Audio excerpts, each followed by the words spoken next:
Bonjour, aujourd'hui je vous propose d'aborder Anki. C'est un système qui permet d'apprendre et de reviser du vocabulaire. C'est un logiciel qui a été développé pour permettre d'apprendre les kanji japonais et les idéogrammes chinois. Et ben, c'est quelque chose qui facilite grandement leur apprentissage. Partant de ce constat, on peut transposer très facilement dans l'apprentissage d'autres langues comme l'anglais. Donc on va l'utiliser en ETLV. Et puis on peut aller plus loin. On peut transposer dans l'apprentissage de vocabulaire d'autres, ou d'idées, de notions, d'autres matières, comme l'économie, le management, la gestion finance, le marketing. Libre à vous, une fois que vous aurez compris le principe et l'utilisation, comment on crée les paquets, de créer vos propres paquets, de les échanger avec vos camarades pour mutualiser, et puis d'utiliser ça pour le reste de votre scolarité en réalité. Alors je vous propose d'aller voir le sommaire. Donc je vais vous présenter le système, je vais faire une petite démonstration, comment on révise avec Anki, comment on crée un compte sur Anki Web, comment on installe le client sur son ordinateur. C'est à partir de ce client que vous pourrez synchroniser vos paquets sur le compte Anki Web. Donc Anki Web vous permettra d'utiliser le système sur n'importe quel appareil, téléphone, PC, PC du lycée. Le seul problème, c'est qu'il n'est pas capable de télécharger les paquets, on est obligé de passer par le client. Je vais vous montrer comment on doit l'utiliser au lycée, comment on est obligé de le paramétrer, alors une fois chez vous, mais à chaque fois au lycée, et puis comment on télécharge et on synchronise des paquets, et après, en route vers les bonnes notes en ETLV. Alors, d'abord, présentation du système. Donc, c'est un logiciel libre et un service web gratuit. Il vous permet d'apprendre et de réviser, donc, grâce à la notion qu'on appelle la répétition espacée. Pour mémoriser, c'est justement de répéter, et de répéter de façon espacée, plus ou moins, avec des espaces plus ou moins importants, selon si vous savez, ou si vous avez oublié les notions, le vocabulaire que vous révisez. Vous allez comprendre avec la démo. Son avantage, c'est qu'il permet de faire des cartes mémoire, c'est-à-dire des cartes qui ont sur le recto une notion, du vocabulaire, une image, des vidéos ou des sons, et puis vous avez la réponse sur le verso.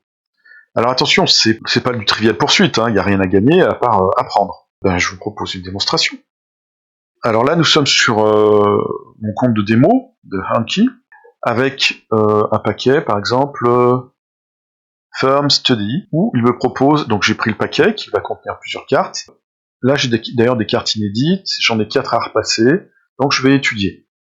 J'appuie sur étudier maintenant. Il me propose une notion qui est société anonyme. En anglais, il y a deux systèmes juridiques différents, et donc il y a des dénominations différentes. Ça veut dire qu'en anglais, ça doit être limited company, et en américain, la notion c'est business company. Ça doit être quelque chose comme ça. Je vais vérifier ma réponse. Donc j'appuie sur afficher et puis il m'affiche le recto. Alors je me suis à moitié planté. Donc c'est a public limited company et a business corporation. Donc c'était correct. Là il me propose par exemple de le revoir dans 10 minutes. Une entreprise commune, c'est a joint venture. Je sais pas si le son était assez fort. Un organisme public, public, je sais plus. J'affiche la réponse. Public Corporation. Donc je vais mettre à revoir. Alors une société de capitaux, je sais plus. A company. A company. Ok, à revoir. Bon, vous avez compris, etc., etc. Tous les jours un petit peu, mais finalement vous retenez beaucoup de vocabulaire. Création du compte Anki Web. Il suffit d'aller sur Internet, Anki Web. Si j'avais pas les doigts palmés encore, je pourrais taper correctement. Donc, je vais simplement créer un compte. Alors, il va me demander mon adresse mail. Je vais faire un mot de passe. Et je valide. Alors, il me rappelle les conditions que je lis attentivement, comme d'habitude. Je suis tout à fait d'accord avec les conditions. Et je continue. Voilà, il m'a envoyé un mail pour confirmer que mon adresse existe bien. Je vais aller vérifier. Donc, je vais vérifier l'adresse, voilà, j'ai vérifié le mail, génial, l'email a été vérifié, j'existe, tout va bien. Bon, le problème, vous voyez, c'est que j'ai absolument aucun paquet. Je suis embêté quand même là. Peut-être on peut faire une recherche. Il va rien trouver. Et le souci maintenant, c'est qu'on va être obligé d'installer le client. Alors, pour installer le client, Ben voilà, c'est marqué là, télécharger. Alors, je vais télécharger la version 64 bits pour Windows. Pas de version Macintosh. Ah si, Macintosh, j'ai eu peur. Version Linux et téléphone Android qu'on va pas télécharger. Alors Windows, je télécharge. Je vais aller chercher, je clique. Donc oui, j'autorise les modifications, et oui, je l'installe. Voilà. Quand vous allez le lancer au lycée, vous aurez ici utilisateur 1. Et puis le suivant aura utilisateur 1, etc., etc. Vous ne serez pas synchronisé en fait avec votre compte perso. Donc c'est ce qu'on a à voir justement, c'est la synchronisation. Créer un nouveau profil. Alors pour ça, il faut aller dans Fichier, changer de profil. Je vais en ajouter un. Test vidéo, ok. Ouvrir. Voilà. Je vais agrandir l'écran. Toujours pas de paquet. Alors, je vais déjà importer des paquets. Importer.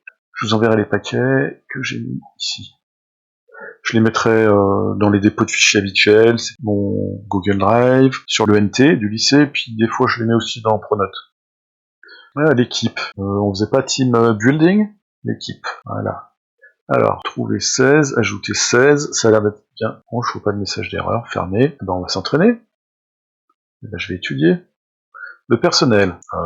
The staff. Facile. Donc, je vais revenir au paquet. Vous avez compris que j'ai importé mon paquet. Le problème, c'est que si je retourne sur AntiWeb, que voilà, je suis pas synchro. Deck, j'en ai pas. Et ben, je vais synchroniser. Pour synchroniser, je vais aller dans synchronisation. Je vais donner l'identifiant qui est le mail que j'avais. Je vais remettre le mot de passe. Je crois que c'était... Voilà. Synchronisation. Je vais vérifier F5 pour actualiser. Oh, miracle, j'ai récupéré. Donc maintenant, je peux l'utiliser sur un autre appareil, mon téléphone par exemple. Donc là maintenant, c'est à vous de jouer. Au revoir.